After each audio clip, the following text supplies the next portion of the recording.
Welcome to my scientifically informed insider look at mental health topics.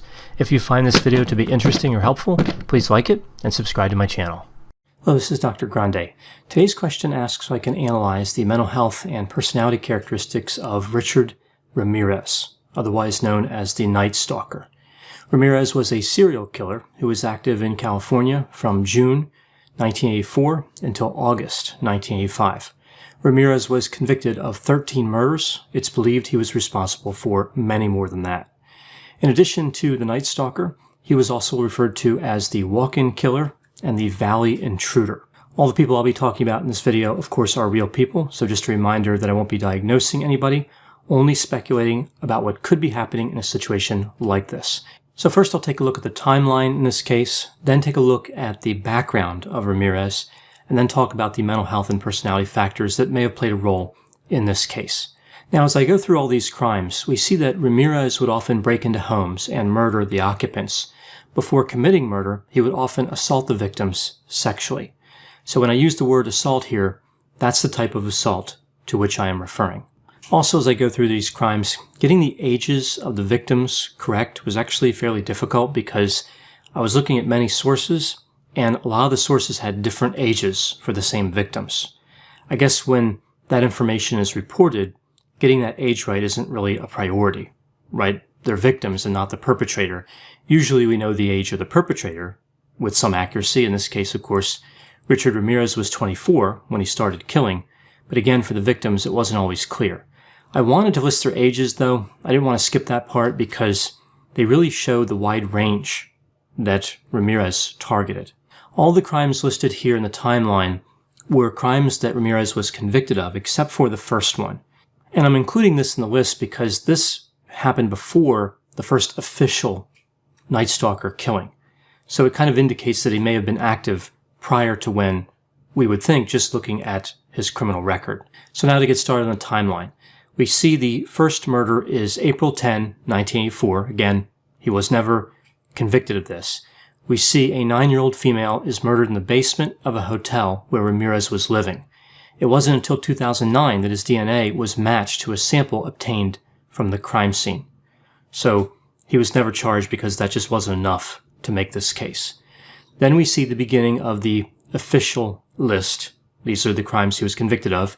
This is June 28, 1984. The body of a 79-year-old female was found in her apartment. She had been stabbed repeatedly as she slept.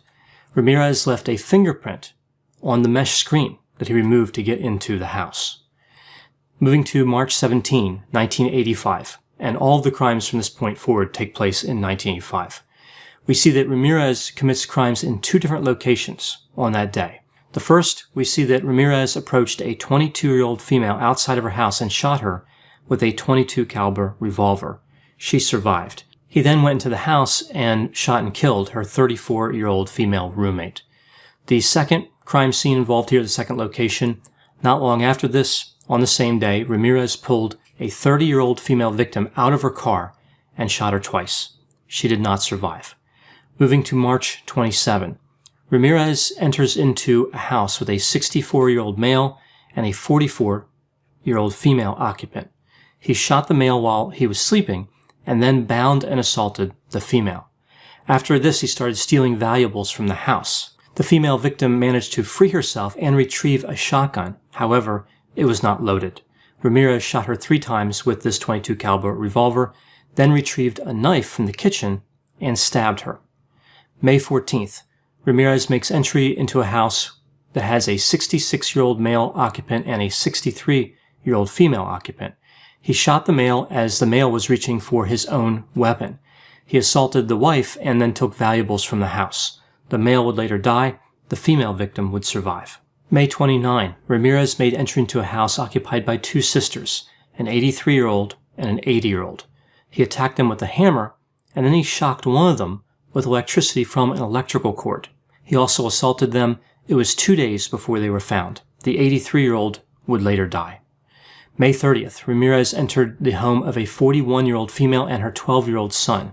He handcuffed them and assaulted the female. He left after stealing their belongings. July 2, Ramirez enters the house of a 75-year-old female. As she was sleeping, he attacked her with a lamp and then he retrieved a knife from the kitchen and stabbed her. She did not survive. July 5. Ramirez made entry into the home of a 16-year-old female. While she was sleeping, he attacked her with a tire iron. After unsuccessfully trying to locate a knife in the kitchen, he attempted to strangle her with a telephone cord.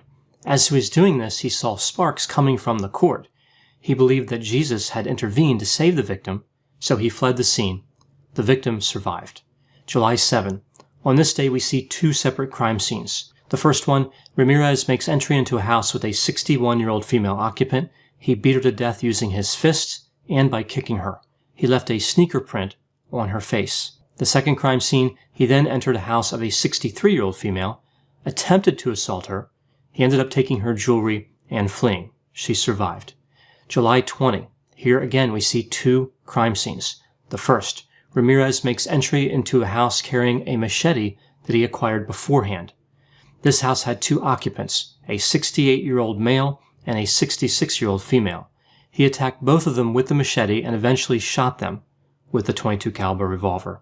The second crime scene, he enters into a house with a 32-year-old male, a 29-year-old female, and their 8-year-old son. There was also a 2-year-old daughter in the house, but she wasn't harmed in the commission of this crime. He kills the male with a .25 caliber pistol and then assaulted the female and the son. He stole $30,000 worth of valuables from the house and then fled the scene. This moves us to August 6. He makes entry into a house, and we see there is a 38-year-old male and a 27-year-old female. He shot both of them with a .25 caliber pistol. The male, after being shot, managed to fight Ramirez off. Both these victims survived. August 8. We see he makes entry into a house containing a 35-year-old male and a 28-year-old female. There was also their 3-year-old son there. He shot and killed the male and assaulted the female. August 24. Ramirez attempted to make entry into a house but was scared away. One of the residents gave police a description of his car. The police also found a footprint on that scene. Shortly after this, Ramirez climbed through an open window into a house with a 29-year-old male and a 27-year-old female. He shot the male and repeatedly assaulted the female. He stole their belongings. He tied the female and he left. She struggled to get to the window so she could see Ramirez driving off. She was able to give a description not only of Ramirez, but of his orange Toyota station wagon. Both victims survived. During several of the crimes that I've listed here, we see that Ramirez made references to Satan. He also left satanic symbols at several crime scenes. He believed he was an agent of the devil. It was at this point when Ramirez was identified as the suspect by the police, based on a fingerprint found in one of the vehicles he had stolen. August 30. Ramirez traveled by bus to Arizona to meet his brother. He returned to Los Angeles on August 31. Ramirez became aware that he had been identified. He ran across a highway and tried to carjack 3 separate vehicles. Eventually, a mob chased him down and physically assaulted him until police arrived. It's likely that the police saved his life in this instance. His trial started on July 22, 1988. On August 14, one of the jurors was murdered. Initially, people thought that this murder might have been arranged by Ramirez. As it turns out, the juror's boyfriend had murdered her, and later he ended his own life. So the jurors were pretty shaken up by this. An alternate juror joined the jury, and they finished the trial. On September 20, 1989, Ramirez was convicted of 43 different crimes, including 13 counts of murder. Now, at this point, we see that Ramirez has attracted a number of groupies. He has a bunch of fans. He would eventually marry a woman while in prison, awaiting the death penalty. Ramirez would never be executed. He would die at age 53 on June 7, 2013 from B-cell lymphoma. So there we have the timeline of the crimes and the result of the trial. Now let's take a look at the background of Ramirez. There are a lot of components in his background that really seem to connect to what he did criminally later on. Ramirez was born on February 29, 1960. Some of the sources say February 28th. I think that February 29th would be ironic, though. This is the rarest birthday somebody could have, leap day. And it's, again, an ironic circumstance for somebody who did not fit into any known category of serial killer at that time. Ramirez was the youngest of 5 children. It was thought that his mother was exposed to toxic chemicals when she was pregnant. 1962, so when he was 2 years old, we see that Ramirez was climbing up a dresser and it fell over, and he was knocked unconscious for 15 minutes and required 30 stitches. 1965, he was hit on the head with a swing and again knocked unconscious. 1966, he started having seizures. He was diagnosed with temporal lobe epilepsy. During the same year, he saw his father physically assault his oldest brother. In 1969, we see that he's described as a loner. He's characterized as being shy. Now, this connects with this theory that some have had that he might have had schizoid personality disorder, and I'll talk about that in a few moments. 1970, so 10 years old, he started using marijuana. The same year, he started to sleep in the cemetery to escape his father's uncontrolled anger. 1972, he started spending time with his older cousin, Mike. Now, Mike was a Vietnam War veteran, and he started showing Ramirez photographs of women who Mike had assaulted during the war. Evidently, these photographs were appealing to Ramirez. This same year, he threw a rock through a neighbor's window, and his mother dismissed the incident, so there were no consequences for that. This moves us to May 4, 1973. We see that Ramirez and his older cousin Mike are together, and Mike kills his wife Jessie. He shot her in the face with a .38 caliber revolver. So again, this happened in front of Ramirez. So we can see how this behavior connects to some of the behaviors that Ramirez demonstrated in the future. Now, Mike was tried for the murder, but he was found not guilty by reason of insanity. He was released from the Texas State Mental Hospital in 1977. Also in 1973, we see that Ramirez had some learning experiences. His brother Ruben taught him how to open windows from the outside, pick locks, and disable alarm systems. He also moved in with his sister and her husband. From 1973 to 1977, we see a number of unusual behaviors. Ramirez starts regularly committing burglaries. His experience with substance use graduates to hallucinogens, so not just marijuana. He adds hallucinogens, and later he adds cocaine and heroin. He starts going on dates with prostitutes. He gets a job at a local hotel at age 15. Now, when he had this job, he entered a room and started assaulting a female guest. That woman's husband entered the room and severely beat Ramirez. The couple, of course, was from a different location. That's why they were staying in a hotel. And they left, and they would not come back to testify against Ramirez. So we see a massive missed opportunity to stop his behavior. Now, he had some other crimes he had committed and was convicted of, so he was sent to a juvenile detention camp. After being released from this camp, he skipped school and his grades dropped. He dropped out of high school at age 17. This brings us to 1977. As I mentioned, his older cousin Mike was released from the hospital this year.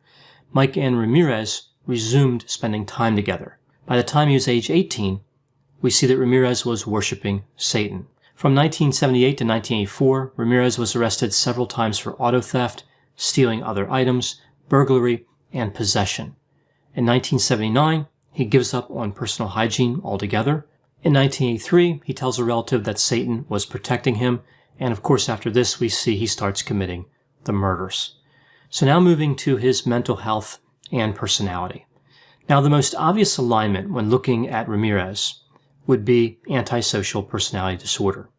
With this disorder, we see 7 symptom criteria.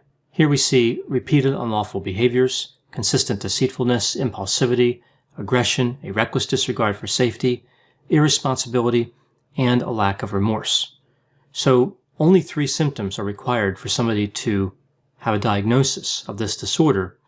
We see here that all 7 symptoms appear to align with the behavior of Ramirez.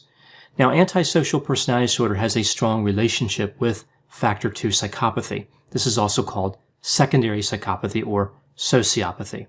The behavior of Ramirez appears to align with almost every characteristic of factor II psychopathy. This would include excitement seeking, a parasitic lifestyle, a lack of long-term goals, impulsivity and irresponsibility, poor behavioral controls, early behavioral problems, juvenile delinquency, and criminal versatility. So he was exceptionally versatile as a criminal. He would steal cars, sell substances, he committed murder, assault, burglary, theft. So he had a lot of different criminal capabilities. Now, the last characteristic of factor II psychopathy is a revocation of conditional release. I couldn't find any evidence that this happened, but it makes sense that this could have happened. Like clearly, if he was released, like on probation or parole, it makes sense that he would have violated that. So that's why I said almost every characteristic from Factor 2 psychopathy, because I can't verify the revocation of conditional release. Now with Ramirez, there's also a significant overlap with Factor 1 psychopathy, primary psychopathy. We see a lack of remorse or guilt, shallow affect, being callous, so having a lack of empathy, a failure to accept responsibility, pathological lying, and grandiosity. The only two that don't seem to fit here would be superficial charm and being manipulative. Both of those really have some subtlety aspect to them, and we see that Ramirez was not subtle. Either way, the alignment with both types of psychopathy appears to be pronounced. This is why sometimes Ramirez is thought of as a pure psychopath, because he has almost all of the characteristics from both types of psychopathy. So this brings me to narcissistic personality disorder. Many have suspected that Ramirez was narcissistic. Well, because he has so many characteristics of psychopathy, we would expect him to be narcissistic. But if we look at the official personality disorder, we see okay alignment, but not perfect alignment. So looking at the symptoms that align, we see grandiosity, believing oneself to be special or unique, requiring excessive admiration. This was more after he was already in prison. A sense of entitlement and lacking empathy. The criteria that he doesn't really seem to align with would be the fantasies of success and power. He may have had those, but it's not clear. Being manipulative, as I talked about before, it's psychopathy. We see that envy is a characteristic. This one isn't clear. And being arrogant isn't clear. A case could be made for an alignment with NPD. Again, the symptoms were more prevalent after his arrest, but a much better case could be made for antisocial personality disorder and psychopathy. I've also seen this argument that Ramirez had schizoid personality features or the disorder, and I talked about this before. Let's take a look at that. Schizoid personality disorder is a cluster A personality disorder. It's in the odd eccentric cluster. And we see that there are 7 symptom criteria. So let's see how the behavior of Ramirez may or may not align with these symptoms. The first symptom, neither desires nor enjoys close relationships, including being part of a family. I think a case could be made for this one. The next symptom, almost always chooses solitary activities. During the time when he was committing murders, he would steal cars, he would buy substances and use them. He was mostly engaging in solitary activity, but it's not clear if he was that way before that. Next symptom, has little, if any, interest in having sexual experiences with other people. This one he does not meet. Next one, takes pleasure in few, if any, activities. Well, it's not clear. I mean, he probably did get some pleasure out of some activity, so I don't think he meets this one either. Next we have lacks close friends or confidants other than first-degree relatives. This one he may meet. This one I think a better case can be made for than some of the others.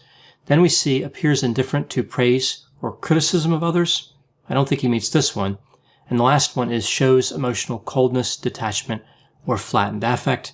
I think this one is certainly a possibility. So he does appear to have some schizoid features, and he may even qualify as having enough for the disorder, but I really don't see Ramirez as schizoid. I think a better argument could be made that he's really just quite shy, right? He was a loner, but being a loner doesn't mean schizoid necessarily. Now, some people believe that Ramirez was psychotic, like he was having a mystical delusion. He believed Satan was protecting him, and he had a lot of other unusual beliefs in that same area. It's possible that he could have had something like delusional disorder. It's hard to know for sure.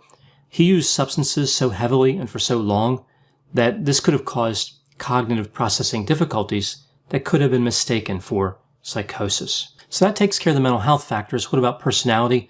So using the 5-factor model, I remember the 5 factors to the acronym OCEAN: openness to experience, conscientiousness, extroversion, agreeableness, and neuroticism. I would say that Ramirez is probably high in openness to experience. He's extremely low in conscientiousness. I'm not sure you can get much lower than what he demonstrates here in his behavior. We see low extroversion, probably extremely low as well, low agreeableness, and low in most facets of neuroticism, but not low in the angry hostility facet. So what makes Ramirez unusual, right? He's clearly different than a lot of other serial killers. What really stands out here? Well, as I mentioned before, there really wasn't a serial killer category that fit Ramirez when he was arrested. Mostly, he's labeled as a disorganized thrill killer who is also sadistic. When I listed all those offenses in the timeline, we see that he had contact with 14 victims that he did not kill, and likely had contact with many other victims as well, and he did not kill them. Now, he certainly tried to kill some of them, but with other victims, he let them live, even though he had a clear opportunity to kill them. So that's quite different than most serial killers. We see that Ramirez was particularly brutal. The judge that sentenced him to death said that his actions demonstrated cruelty, callousness, and viciousness beyond any human understanding. The damage that Ramirez caused cannot be measured by only the murders. His assaults also caused tremendous suffering. Many of the victims developed post-traumatic stress disorder or symptoms of that disorder. We see that Ramirez did not wait for victims to come to him. He made entry into people's houses, sometimes breaking in, but most of the time entering through an unlocked or open window. Many serial killers stalk to some degree, so they follow victims or they wait for victims to kind of cross in front of them. Ramirez was very active in his pursuit, kind of random though too. So he would pick a house, probably based on how easy it was to make entry, but he didn't have victims in mind in advance. He didn't watch people for days, and he didn't stay put. He was mobile. And this really makes him quite a bit different, again, than a lot of the serial killers we see. Ramirez took a tremendous number of chances when he committed his crimes. He was not particularly careful about evidence being left behind. But when he would steal automobiles, he would wipe down those vehicles to remove his fingerprints. Although he missed at least one fingerprint, and that's what led to his arrest. Now, most serial killers tend to stick with the same method of killing their victims, but Ramirez used a wide variety of weapons. Just to name a few: a .22 caliber revolver, a .25 caliber automatic, various knives, a lamp, a hammer, an electrical cord, a telephone cord, a machete, and a tire iron. He also punched and kicked victims as well. He did not seem to have an age preference for his victims. This is also a bit unusual. Typically, serial killers do have a range that they're looking for. We see that stealing cash, jewelry, and other valuables was important to Ramirez. He used this money to fuel his substance use habit. We see Ramirez would commit murders one after the other, and often commit more than one in the same morning. So not just more than one homicide, but more than one location. So we see a lot of energy and a lot of rage here. The last unusual characteristic of Ramirez that I'll cover here is that he actually lived through this crime spree. He was sneaking in or breaking into people's homes. It was common knowledge that he was on the loose. We saw that gun sales increased dramatically during the time when he was active, and yet many people left their windows unlocked or open, and no one was able to engage him with a loaded firearm during the commission of his crimes. So he was just kind of, again, randomly going from one place to the next, committing these vicious crimes, and there was not one occasion that somebody was able to stop him. What's interesting about the way he committed the crimes was, for the most part, he would make entry into the house and then survey the situation. So he'd walk from room to room. He would try to see everyone who was in the house, like if there was any children in the house or whoever else might be there. He wanted to know that before he started his attack. So if people had like alarm systems or a dog or something like that, they may have detected his presence and they could have engaged him if they had a weapon. Now, if I had to guess, though, I would say that Ramirez actively avoided houses with alarm systems and dogs, and this might explain why nobody was able to engage him and stop him. So bringing everything together, what do I think happened with Ramirez? How did he become this way? Well, he was exposed to a number of negative elements. And I know this happens to a lot of people, but with Ramirez, what really stands out is just how young he was when these factors started influencing him. We see toxic chemicals in utero, the concussions at age 2 and age 5, using marijuana at age 10, the disturbing photographs and stories from his older cousin Mike at age 12, witnessing a homicide at age 13. It seems like he just didn't have a chance. If one factor didn't cause trouble for him, another factor would have. And on top of all this, of course, we see the substance use just added fuel to the fire, and that behavior escalated quite dramatically through his criminal career. The story of Ramirez is a story of missed opportunities. There were many factors here that could have been recognized, and an intervention could have taken place to prevent the crimes from occurring later on. But all these things kept happening, all these factors, his criminal activity when he was younger, again, the substance use, all these different factors, and no meaningful intervention ever occurred. Ramirez would go on to devastate the lives of scores of innocent people. I know whenever I talk about topics like serial killers, there will be a variety of opinions. Please put any opinions and thoughts in the comments section. They always generate an interesting dialogue. As always, I hope you found my analysis of this topic to be interesting. Thanks for watching.